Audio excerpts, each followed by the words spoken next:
Hi, I'm Felicia. I'm an editorial director.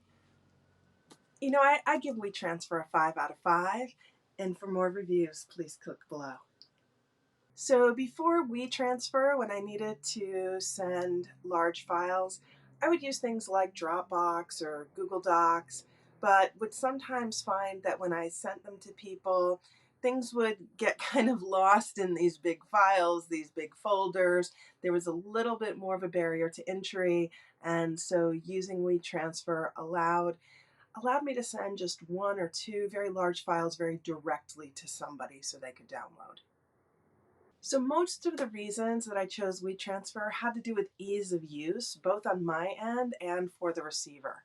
So things like, when you're sending a really large file that is not going to fit in an email transmission, there has to be another way to do it. So I've done everything from, putting things into Google Drive folders, into Dropbox folders, into different kinds of folders, but sometimes people have trouble accessing them.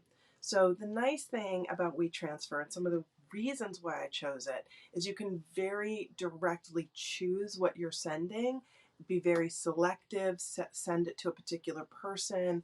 So there's a clarity of use and an ease and a clarity when sending something to a receiver that, makes that transmission pretty easy.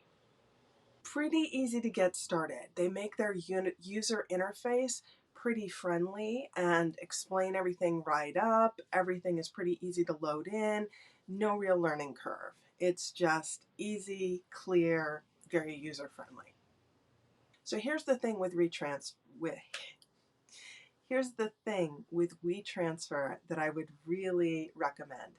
Pay attention to the file expiration dates when you send something. It sets up that you can't download it after a certain period of time.